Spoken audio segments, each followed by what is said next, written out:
안녕하세요. 매번 눈으로 보기만 하다가 글을 쓰는 건 처음이라 어색하네요. 저는 몇 년 전부터 시모와 연을 끊고 지내고 있는 30대 후반의 여성입니다. 남편도 마찬가지로 시모와는 연을 끊고 저희 부모님을 모시며 살고 있는데요.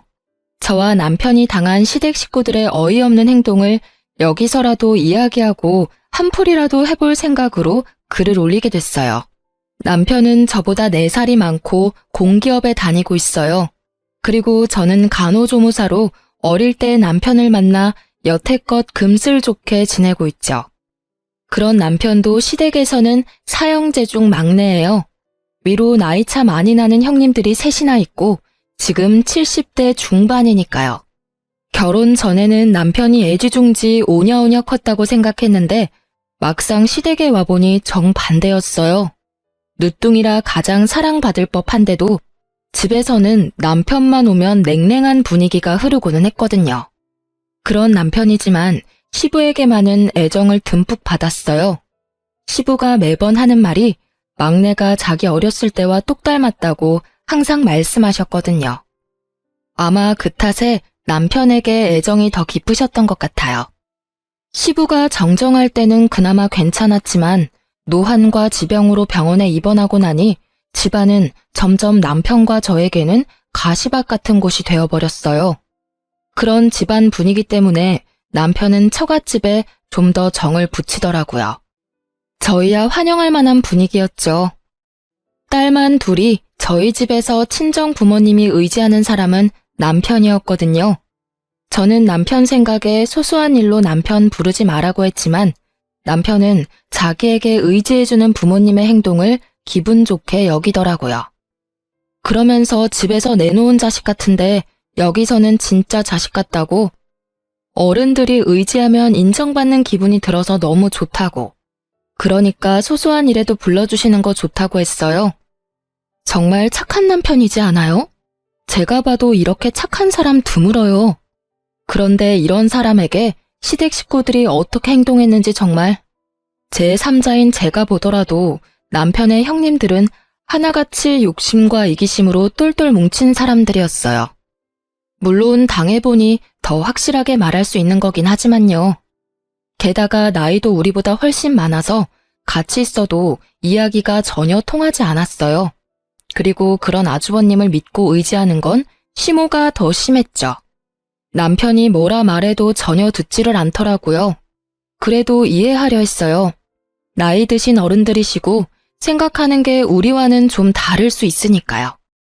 그렇게 시모와 시댁을 이해해보려 애쓰던 우리에게 그 사건이 일어난 건 결혼 후 3년이 채 되지 않았을 무렵이었어요. 저는 결혼 후에 시모와 형님들 뒤를 쫓아다니며 여기저기 시댁 친척 경조사에 자주 참석하곤 했어요. 워낙 친인척이 많은 집이라 결혼할 때도 깜짝 놀랐는데 여기서는 가족들끼리는 또 자주 챙기더라고요. 그런데 하루는 시댁 친척 결혼식에 참석했는데 시모가 들고 온 핸드백 때문에 주변에서 수군거리는 걸 봤어요. 제가 보니 시모 가방이 다 해져서 너덜너덜해졌더라고요. 그걸 모르고 착용하고 계신 걸 보니 마음이 안 좋더라고요. 그렇다고 당장 제가 뭐라 할 수 있는 분위기도 아니었고요. 그래서 큰맘 먹고 300만 원 좀 넘는 명품 가방을 선물해드리게 됐어요. 물론 남편과 상의를 하고 사드린 거라 남편도 무척 좋아했거든요. 그런데 가방을 선물했을 때는 기뻐하는 얼굴이 있었는데 그 다음에 갔을 때는 기분이 안 좋아 보이더라고요. 그때도 친척 모임이었는데 시모가 제가 선물한 가방을 사용하지 않았더라고요. 그날 모임이 끝나고 시댁으로 함께 돌아가게 됐는데 제가 시모에게 조심스럽게 물었어요. 어머님, 혹시 제가 선물한 가방은 마음에 안 드세요?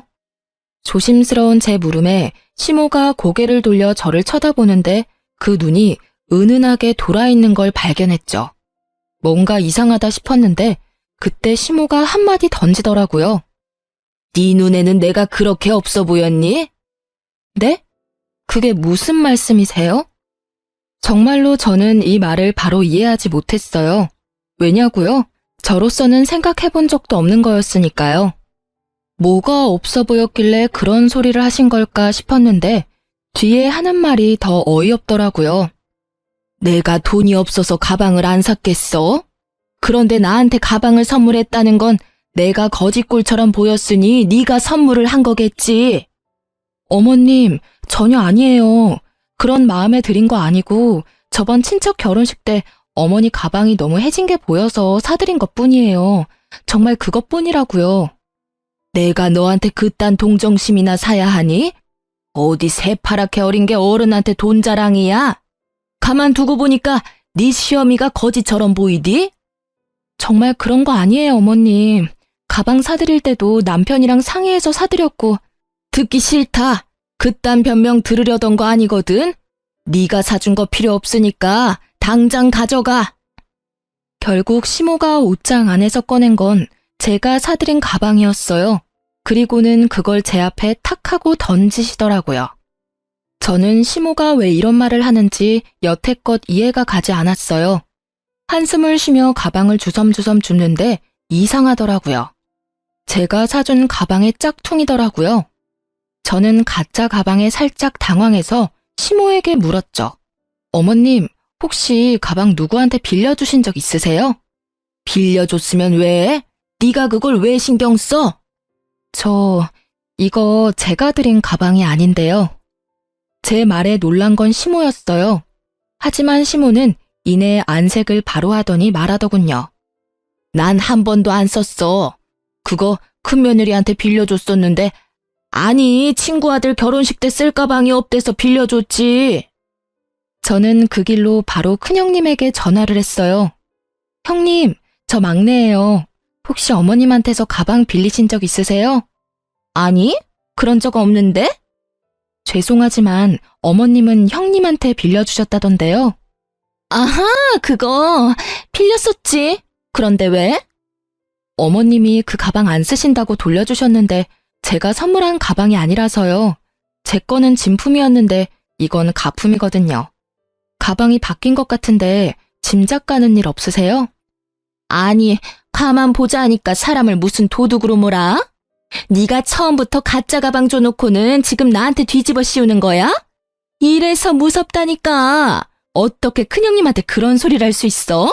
버릇이 없어도 정도껏이지. 그런데 큰형님의 목소리에 시모가 도리어 더 표독스러운 표정을 지으며 제게 소리치더라고요. 야, 너 사람을 거지 취급한 것도 모자라서 가짜 가방까지 줬니? 기가 막혀서.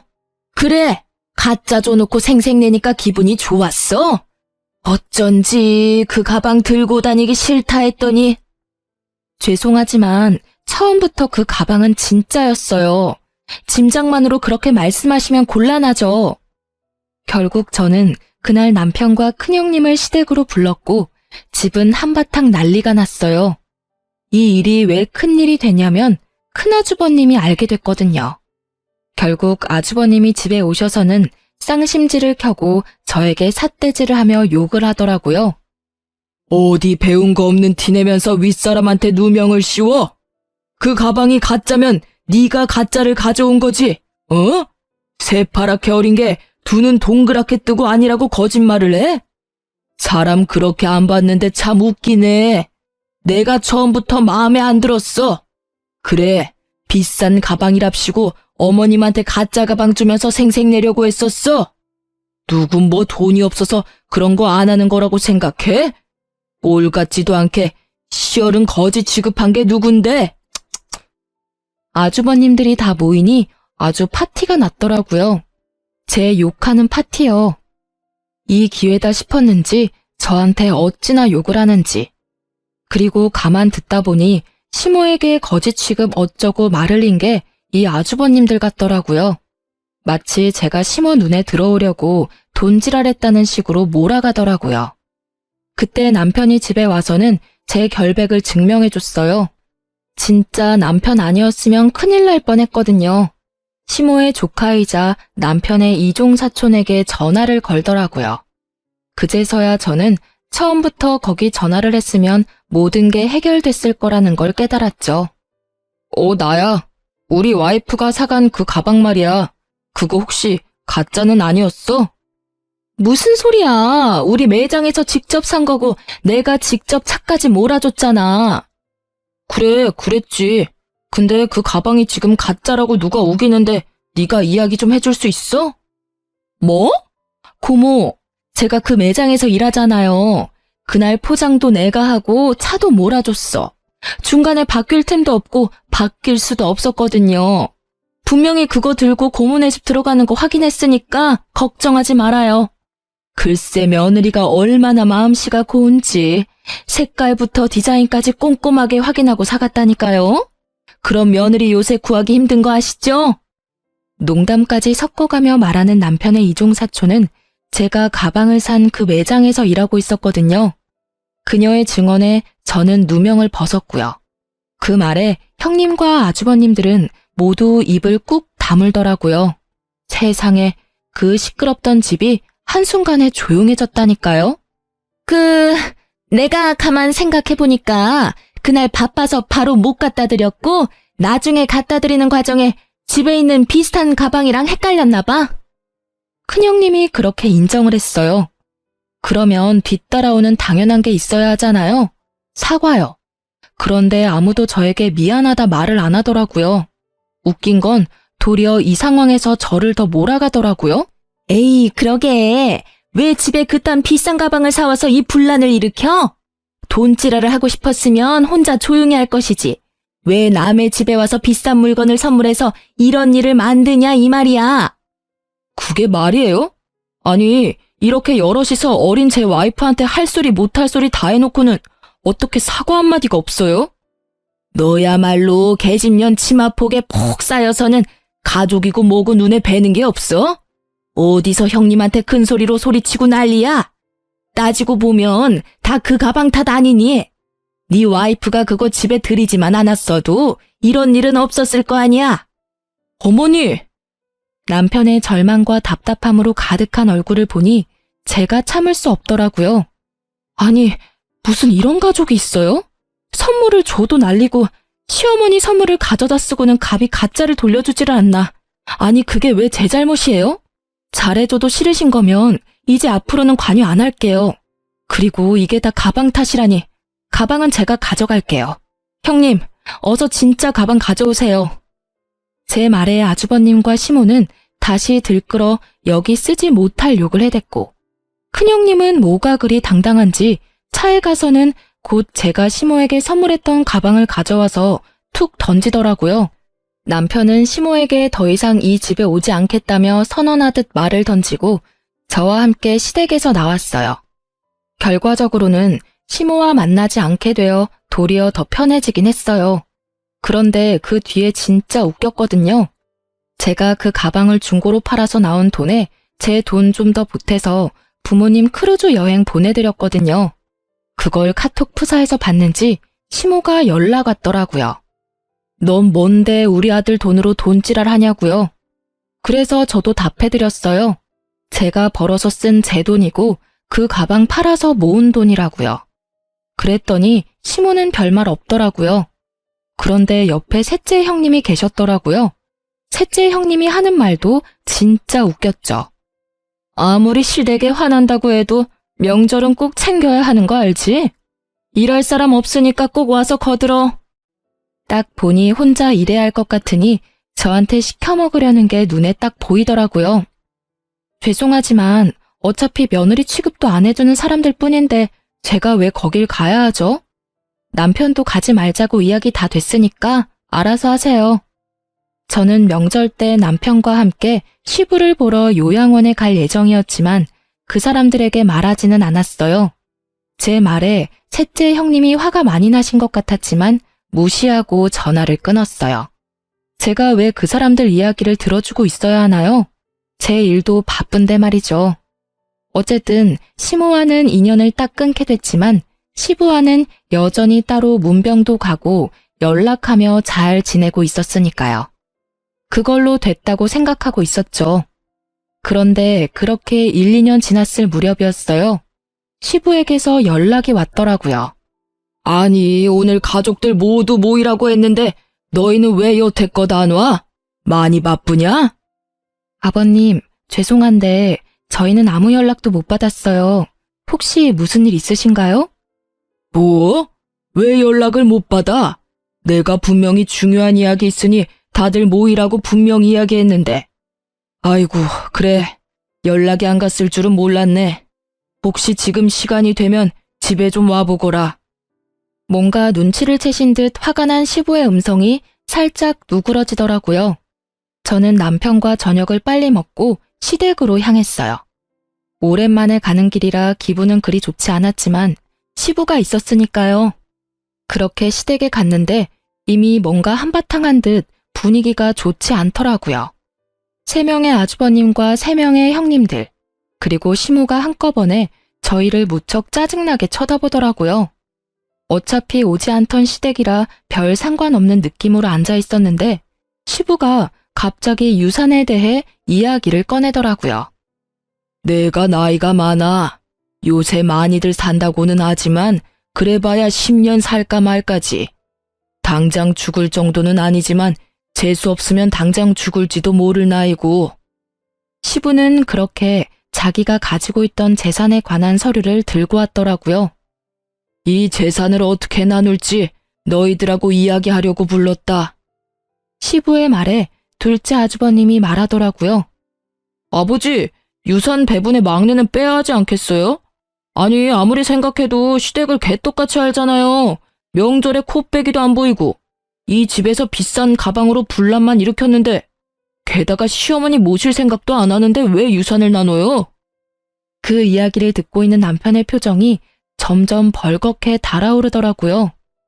열이 받을 대로 받아서는 부글부글 끓고 있는 게 제 눈에는 훤하게 배더라고요. 남편은 이제까지 차별받았는데 마지막까지 차별받게 됐다는 생각에 완전 분노 폭발 직전이었어요. 저는 남편의 팔꿈치를 끌어당기며 진정시켰어요. 이야기나 들어보자고요. 그런데 점점 들을수록 저도 기가 막히더라고요. 맞는 말이에요, 아버지. 도대체 왜 여기 왔는지 이해가 안 가요. 제정신이 있으면 이런 자리에는 알아서 빠져야 하는 거 아니야?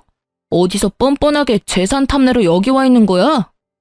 그렇게 삼형제가 나란히 저희 부부를 욕하는 와중에 시모는 우리 부부 것만 쏙 빼고 음료와 간식을 내왔더라고요. 아예 없는 사람 취급하겠다 이거죠. 결국 첫째 형님이 쐐기를 박더라고요. 아버지, 막내는 재산 분배해서 빼야 해요. 쟤네도 재산 준다 하시면 저희는 앞으로 제사 못 지내요. 저런 하이에나 같은 것들한테 줄 돈이 어디 있다고 매번 막내를 부르시는 거예요? 결국 이 대목에서 화가 난 건 남편이 아닌 저였어요. 아니, 재산 탐내는 하이에나가 누군데 우리더러 뭐라는 거예요? 우리는 여기 아버님한테 연락받고 왔고 이런 이야기 나올 줄 생각도 못했거든요. 세상에, 하이에나? 그러는 당신들이 하이에나지. 아버님 입원해 계시는 동안 제대로 와보지도 않았으면서 뭐 그렇게 효심 깊은 아들 흉내내고 있으세요? 여보, 진정해. 형님, 제가 아무것도 모른다고 생각하시나 본데 저도 이제 알 거 다 알아요. 어차피 어머니가 저 빼고 나머지 형님들한테 어머님 가지고 계시던 재산 다 나눠준 거 아니까요. 그렇다고 제가 이제껏 그에 대해 말한 적 한 번이나 있긴 해요. 그 말을 듣고 새 형님의 얼굴은 썩은 동태가 됐고 시부는 그 말에 노발대발하셨어요. 아니, 그 재산을 왜 멋대로 애들한테 물려줬어? 당신 미쳤어? 그 재산이 당신 것도 아니고 내가 맡긴 거 아니야? 아니, 그럼 어떡해요. 애들이 다 힘들다고 난린데. 결국은 애들한테 물려줬어야 할 돈들인데 아까워요? 아까운 게 아니라 그 과정에서 또 막내만 빠졌으니 하는 소리 아니야? 도대체 이 세 놈들한테 왜 나눠준 거야? 다 이유가 있어서 준 거예요. 첫째가 사업이 실패해서 빚이 좀 생겨서 어쩔 수 없이 줬고, 둘째는 주식 때문에 문제가 생겨서 줬죠. 그리고 셋째는 아시다시피 애가 약해서 얼마 전에 입원까지 하는 바람에 수입이 영 없었으니까. 우리가 아는 바에 의하면 저 말들은 다 거짓말이었거든요. 형님의 사업은 적자를 달리고 있긴 하지만 여전히 잘 돌아가고 있었고, 둘째 형님은 주식이 아니라 비트코인을 하느라 빚을 지기는 했지만 시모가 준 돈으로 또 비트코인을 해서 그 돈마저 다 말아먹었거든요. 그리고 셋째 형님은 아픈 데가 없어요. 싹 다 거짓말이었던 거죠. 솔직히 연락하며 지내지는 않아도 형제간이니 이래저래 소문들이 흘러들어올 수밖에 없거든요. 저는 어이가 없고 남편은 여전히 분노에 차 있더라고요.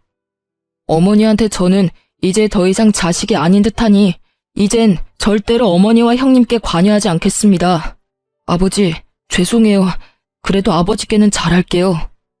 저거 봐라. 아버지 재산 탐나서 아부나 떠는 꼴 봐. 네가 그래봐야 아버지 재산 한 푼이라도 받을 수 있을 것 같아? 우리가 못 받게 할 거야. 마누라랑 수준이 똑같지? 마누라는 명품 가방으로 시어머니 환심이나 사려 하질 않나? 지는 아버지한테 아부나 떨면서 콩고물 떨어지길 기다리질 않나? 조용히 안 해? 이것들이 한 번만 더 형제끼리 싸우면 당장 첫째 너부터 재산 분배해서 빼버릴 거니까! 결국 꽥소리를 지른 시부의 말에 형제들이 조용해졌죠. 시부도 저도 이 분위기를 보고 기가 막힌 표정만 지었어요. 아버지, 그 부분은 아버지가 알아서 하세요. 저희는 더 이상 이 집안에 관여 안 하고 싶어요. 그리고 어머니, 항상 그랬듯이 쭉 저희는 없는 사람이라고 생각하세요. 그렇게 사시는 게 어머니한테도 저한테도 맞는 것 같으니까요. 그래, 그런다고 내가 후회할 줄이나 알았어? 네가 그렇게 해준다니 내가 다 속이 시원하다. 널 아들이라 생각한 적 없으니까. 결국 남편은 시모와의 관계를 끊겠다고 말하고 집에 돌아왔어요. 자식을 저렇게 모질게 대하는 엄마를 처음 봐서 그런지 저는 집에 돌아온 뒤에도 이해가 안 가더라고요. 그런 제 속이 이렇게 답답한데 남편은 어련했겠어요? 그냥 있는 게 제일 좋은 방법 같아서 저희는 더 이상 그 집에 연연하지 않기로 했죠. 그 뒤로 한 1년은 시모에게 연락 한 번 없더라고요. 시부와 만나서도 남편은 가족 이야기는 되도록 안 했고요. 솔직히 저는 무소식이 희소식이라고 연락 없는 걸 다행으로 여겼거든요. 그런데 연락을 끊은 지 1년이 좀 더 지나서 집에 누가 찾아왔더라고요. 보니까 시모와 요양원 직원이라는 사람이 찾아왔더라고요. 시모는 우리 쪽은 쳐다도 보지 않고 여전히 없는 사람 취급이었고요. 시모와 함께 온 사람은 시모의 상황이 힘들게 됐다며 저와 남편에게 먼저 말을 꺼내더라고요. 처음에 전화를 하려고 했는데 시모가 아들 집을 안다며 그 사람을 데리고 우리 집까지 찾아온 거였어요. 사실은 어르신이 손목이 부러져서 저희 병원에 입원을 하셨거든요. 손목은 3개월 좀 더 지나서 괜찮아졌는데 그때는 보호자분들이 퇴원을 원하지 않으셨어요. 저희야 병원비 받고 어르신 잘 모시면 되는 건데 그 병원비가 계속 밀리고 있어서 저희 쪽에 보호자분으로 등록되신 분은 둘째 아드님이신데 연락이 안 돼서 다른 보호자분을 찾아왔어요. 어르신이 막내 아드님이 계신다고 하셔서 병원비랑 보호자 변경에 대해서 상의를 좀... 죄송하지만 저희는 시댁과 연 끊었습니다. 그걸 원하셨던 것도 어머니셨고요. 지금 이렇게 오셔서 하실 말씀은 아니실 텐데 왜 여기 왔는지 궁금하네요. 남편을 아들 취급 안 하겠다 하신 건 어머니셨잖아요. 요양원 직원은 무척이나 간곡한 표현과 말투로 이야기를 했지만 저는 그런 직원의 말을 딱 잘라버렸어요. 그 이야기를 듣던 시모의 얼굴이 점점 분노로 가득해지더니 버럭 소리치더라고요. 너랑 이야기할 거 없다. 나는 아들이랑 이야기해야겠어. 들어봐라 얘. 둘째가 보호자로 되어 있는데 그놈이 연락을 안 받아. 첫째 놈은 내가 전화하니 모르는 사람 취급이고 자기는 내 자식이 아니니 다시는 연락하지 말라고. 셋째는 자기가 의료급여 수급자라며 자기 같은 처지에 노인 하나 더 맡으면 자기가 죽는다며 앓는 소리를 하지 뭐냐. 이 썩을 것들이 아주 지 어미를 호구로 봐. 울분에 가득 찬 시모의 목소리가 분노에 가득 차 있었어요. 그런 와중에도 남편은 지극히 평온한 모습이었고 저는 기가 안 차서 한숨만 푹푹 내쉬었죠. 그것뿐이면 내가 말을 안 해. 내가 가지고 있던 집, 내 명의의 집까지 홀라당 팔아먹었어. 입원하고 한 달도 안 돼서 다 팔아먹었더라. 이 되먹지도 못한 것들이 나 입원시킬 때 이미 잔머리 굴려서 생각해둔 게 틀림없어. 막내야, 너희 형들이 이 모양 이 꼴이니 내가 마지막 남은 내 아들 찾아온 게 당연하지 않겠니? 응? 결국 평온한 남편 대신 제가 화를 내고야 말았어요. 이제 와서 내 아들 운운하는 모습이 너무 뻔뻔하잖아요. 아니 어머님, 사고는 형님들이 다 치고 갔는데 왜 우리한테 와서 하소연하세요? 아주버님들이 연락이 안 되면 형님들께 연락해 보시던가요. 그때 어머님이 이 사람 없는 사람 취급하셨을 때 이미 저희들과의 인연은 끊겼다고요. 좋다고 꺼지라고 한 게 어머님이셨거든요. 그런데 왜 저희가 형님들이 싼 똥을 치워야 하냐고요? 또 네가 문제야. 네가 내 아들 옆에서 아들한테 우리 사이를 이간질한 탓에 이렇게 우리 사이가 벌어진 거 아니냐? 막내한테 내가 잘해주지 못했다고 천륜이 그렇게 쉽게 끊기는 게 아니다. 엄연히 내가 먹고 입히고 재워줬으니 아들이 엄마를 책임져야지. 그게 인간의 도리가 아니냐?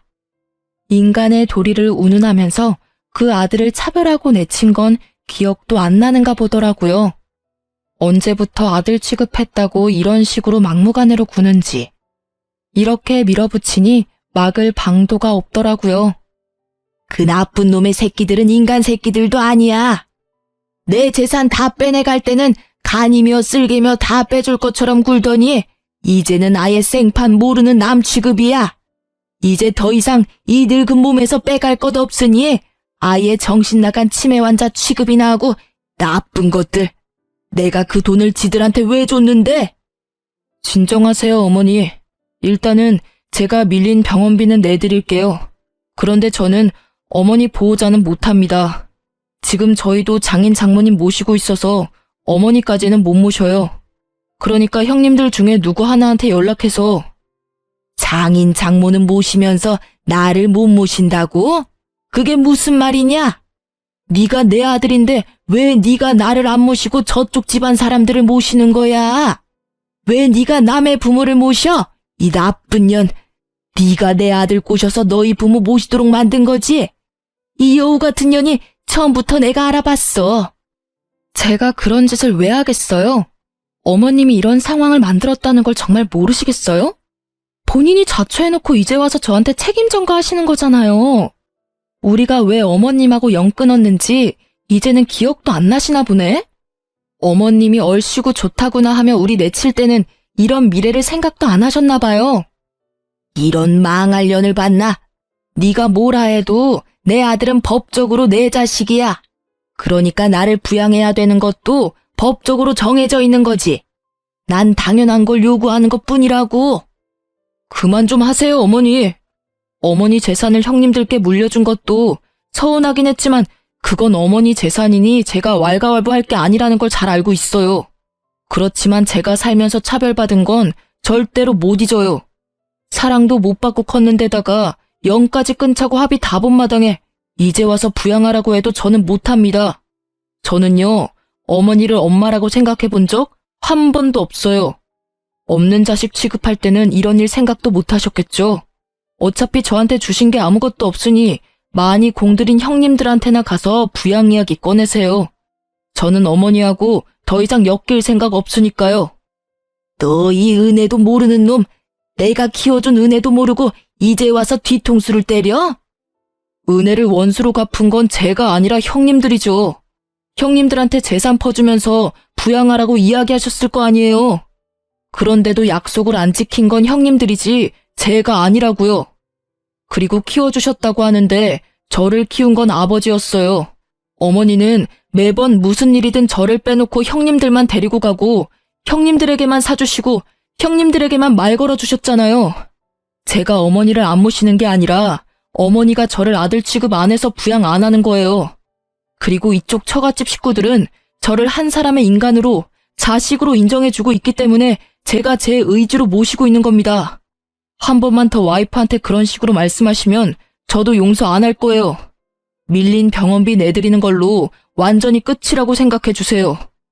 아이고, 내가 잘못 살았네. 잘못 살았어. 자식을 넷이나 키우고도 이런 취급을 받으니 내가 한참을 잘못 살았어. 지들은 다 혼자서 큰 줄 알지. 내가 그 마음고생을 하면서 집에 있게 해줬더니 이렇게 사람 뒤통수를 치고. 오냐, 너 같은 아들 나도 필요 없어.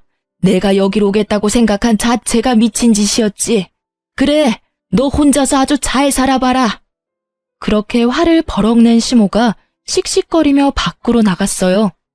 그 연세에 참으로 정정한 그 모습에 함께 온 직원이 당황한 표정으로 따라 나가더라고요.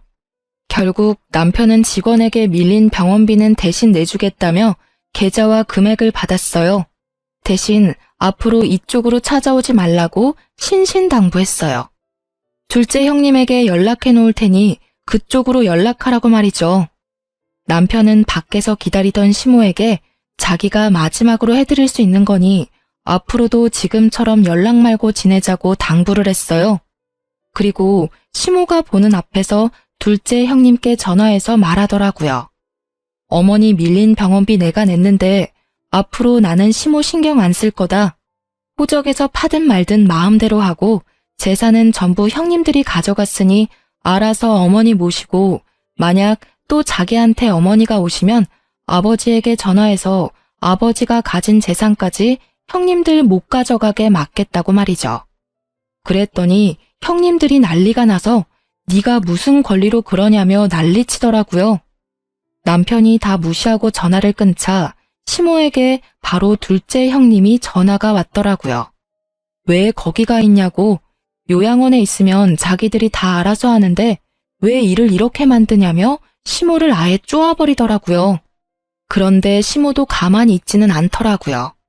너희가 다 연락을 씹으니 자기가 여기까지 와서 이 수모를 당한다며 네가 어떻게 그럴 수 있냐며 눈물 한 바가지 흘려주시고요. 저는 시모의 모습을 보면서 자기 무덤 자기가 판다는 속담이 머릿속에서 떠나질 않더라고요. 그러게 처음부터 남편에게 잘해줬으면 이 착한 남자가 효도하면서 어머니 모시고 잘 살았을 텐데 말이죠. 이제 와서 아들이라며 되돌리려 해도 이미 상처받고 틀어진 관계가 회복되기는 어렵잖아요. 결국 그 뒤로 또 시모와의 연락은 끊겼어요. 다행히 병원비도 잘 내는지 어쩌는지 저희한테도 연락이 없고요. 시부와는 자주 왕래하는 저희가 뜻밖의 사실을 접한 건 어머님 일로부터 한 달쯤 지나서였어요.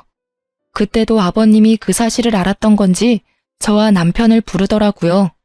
시부는 시모에게 재산을 하나도 받지 못한 남편에게 자신이 가지고 있던 아파트를 하나 남겨주셨어요. 아버님이 직접 아파트 명의를 저희 앞으로 변경해 주셨죠. 그러면서 시부가 말씀하시더라고요. 너희 엄마 너무 미워하지 마라. 다 내 탓이야. 내가 밖에서 자식을 낳아오는 바람에 네 엄마가 비뚤어진 거니 내 탓이지. 아들이 셋이나 있으니 너한테 그리 큰 의미를 두지 않을 거라고 생각했다. 그런데 이렇게 미워할 줄은 몰랐어. 갓난쟁이 때부터 기르면 기른 정이라도 생길 줄 알았는데 그게 아니었나 보다. 내 무덤까지 갖고 가려다가 그냥 가면 네가 평생 엄마에게 사랑받지 못한 사람이라는 생각을 안고 있을까봐 내 말하는 거야. 그러니 너무 미워하지 마라. 그제야 모든 게 이해가 가더라고요. 남편이 이복자식이었는데다가 바람을 피운 시부와 똑같이 생겼으니 시모가 더 싫어했던 거예요. 남편은 그제서야 마음이 좀 편해졌더라고요. 그런데 제 생각과는 다르게 자기가 미움을 받는 이유를 알게 돼서 마음이 편해진 게 아니라 시모와 진짜로 피가 통하는 사이가 아니라는 걸 알게 돼서 개운해진 거라고 하더라고요. 딴에는 천륜이니 그런 걸 엄청 신경 쓰고 있었던 모양이에요. 그렇게 저희의 마음이 안정을 찾아갈 무렵 저희는 생각지도 못한 곳에서 시모와 재회하게 됐어요. 바로 남편의 사촌네 결혼식에서요. 저희는 결혼식에 간 건 아니었어요. 사실은 친정 부모님 모시고 웨딩홀 근처에 식사하러 나온 김에 호텔 근처 야외 커피숍에서 커피 좀 마시고 있었는데요. 하필 호텔에서 우연찮게 고모님을 만나게 됐거든요. 그때 고모님과 함께 있던 게 시모였어요. 시모는 아무도 신경 써주지 않은 티가 나는 그런 모습으로 결혼식에 와 있더라고요. 고모는 남편에게 무척 잘해주셔서 남편에게 이왕 만난 거 식장이라도 왔다 가라고 권유했고, 남편은 식사는 안 하더라도 축의금은 주고 오자며 홀 안으로 들어갔죠. 솔직히 그때 친정 부모님이 같이 계셔서 남편도 약간 당황한 것 같더라고요. 저희가 시모와 연을 끊었다고 고모님 같은 다른 친척분들과 연을 끊은 건 아니잖아요. 그래서 친정 부모님에게 먼저 양해를 구하고 같이 웨딩홀로 향했죠. 그리고 그 안에 있던 시모와 맞닥뜨린 거예요. 안녕하세요. 잘 지내셨죠? 형님들이 잘 모시고 있으신가 봐요. 시모는 저의 인사에도 제 말을 무시하고는 쳐다보지도 않더라고요. 뭐 당연히 그렇게 나오겠다 싶어서 저도 더 이상 신경 안 썼어요. 돈만 내고 가면 다시 안 볼 사람이잖아요. 그런데 그때 고모님이 말하더라고요. 어휴, 너희 형님들이 어머니를 잘 모시겠어? 언니 지금 우리 집에 와 있어. 오빠가 부탁해서 우리 집에서 같이 있는데 이 망할 놈의 자식들이 아주 연락도 없고 이번에 결혼식장 온다던데 내 한마디 해주려고. 저는 솔직히 형님들과 아주버님들을 마주치고 싶지 않아서 남편이 빨리 오기만을 기다리고 있었는데 결국은 아주버님과 형님들이 먼저 저와 마주치게 됐어요. 그런데 저와 남편에게 상냥하게 말하던 고모님이 갑자기 새 형님들을 보더니 순식간에 돌변하더라고요.